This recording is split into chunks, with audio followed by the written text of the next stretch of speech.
That's what a bear day! And we're back for another one. So we are. Client came in with obviously lightened up processed hair, and we're taking this down. We're going for a nice wee copper bob. So we are pre-picked the hair with crazy colour yellow and then put copper all over it. Normal bob sections, undercut. Only downside with this haircut is I trimmed it about a week before, and then we decided we're going to do a big colour change, so that's why there's not going to be a ridiculous amount coming off. But as you can see, clipper over comb, just neaten and tidying up, fresh that all up, just working with the actual shape of the head.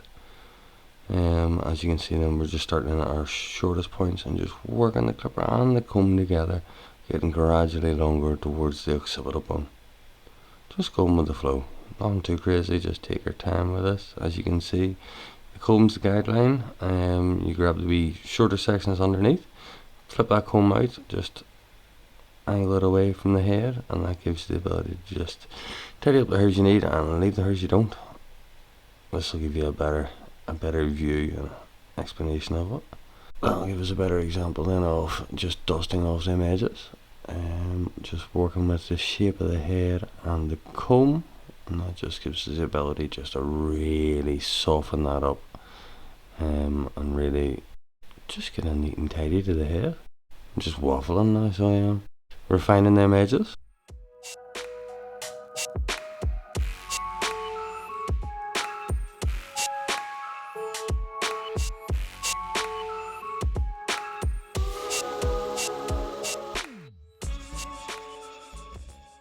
The state of my hair.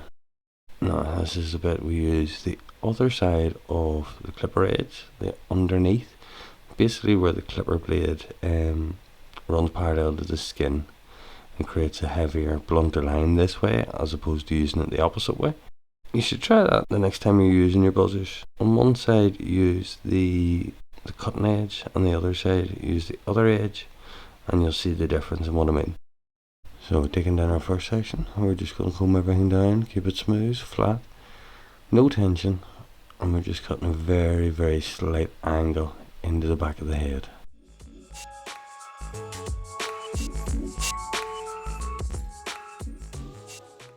Just take your time with this. It's your guideline. Doesn't need to be 100% perfect, but the more accurate you can get it, the less mucking about you have to do when it's dry. What I like to do, especially when doing these type of haircuts, is, if your client wants an inch off, take about half an inch off, and it always gives you that wee bit of wiggle room once to try to be neat and tidying things up. And obviously you account for the elasticity change when you dry the hair. That's the amount that the hair will bounce up.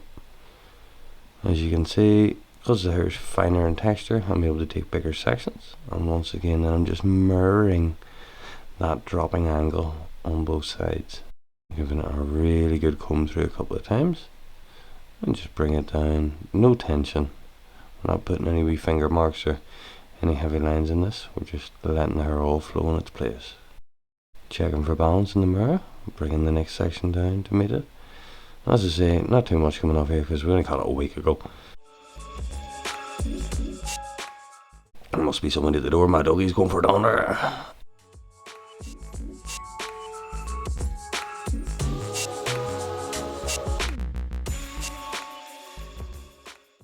Bit of smoothing cream, get the blow drying process on the go. I like to blast about 80% of the moisture out before I start using a round brush.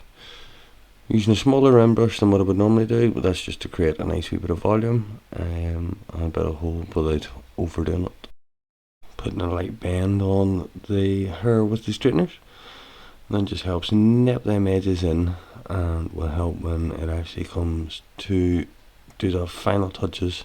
Just creates a nice sharp edge, so it does. As you can see, colours held in well for the first go. Really suits our colour. The lights don't do it justice. Well, now what I'm doing is I'm just going around and taking small incisions into that haircut, and just anything that just doesn't make sense, or anything that's just a wee tiny bit long, I'm looking for unwanted graduation. Not so much cutting hair you can see, I'm trying to cut underneath it. That's why you can see the scissors are slightly edged rather than cutting flat, have them angled in slightly, so it's cutting the underneath there that wee bit shorter, and that creates a nicer, heavier, sharper line. Just keeping the angle that we're dropping down roughly the same angle as the jawline, and that just makes it poppin'.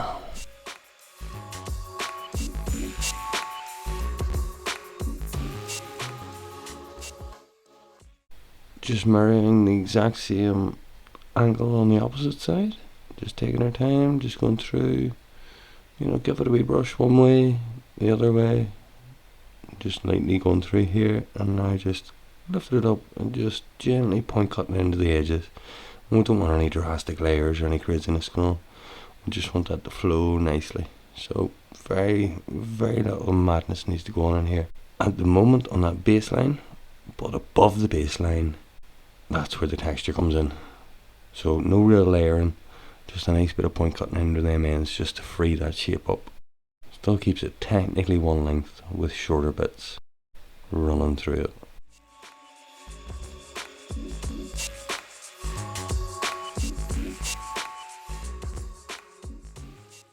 As you can see, I'm leaving that baseline, which is the bottom bit of the haircut, out when it comes to point cutting. It's already been texturized.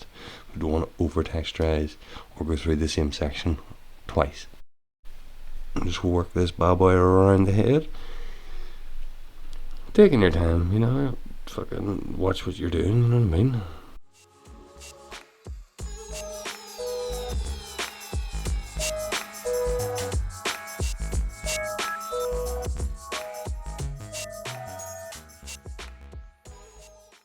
Jeez, I really need a haircut in this video.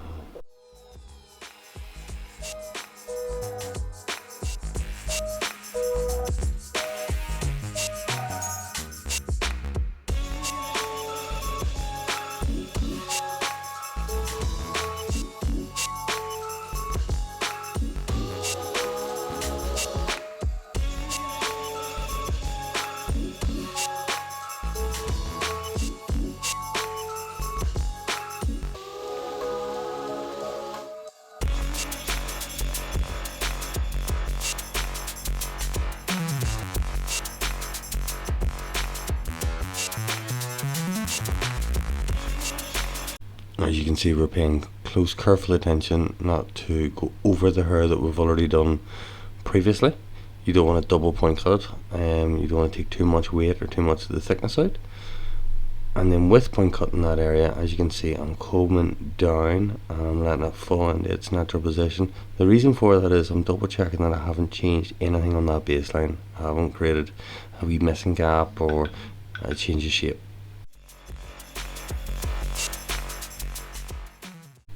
There we go, that's just me cross checking, just checking for balance, making sure everything's where it needs to be. Must have spotted a wee bit of extra heaviness on her, so it did. That's just flowing nicely, as you can see, just constantly cross checking it, just combing it side to side. And then just very softly just pointing them ends out. And just retidy everything up. Unfortunately, this kind of personalization process at the very end, you just have to keep going until it is perfect. Give it a wee blast just to make sure that, you know, every single piece of hair has been accounted for. Look at that. I love that nice wee heavy shape on underneath. And it just sits brilliant. The colour looks great. Poppin'! Hope you loved the video. If there's anything you think I can improve on or any recommendations, please let me know in the comments. Bar that, please like and subscribe. Peace!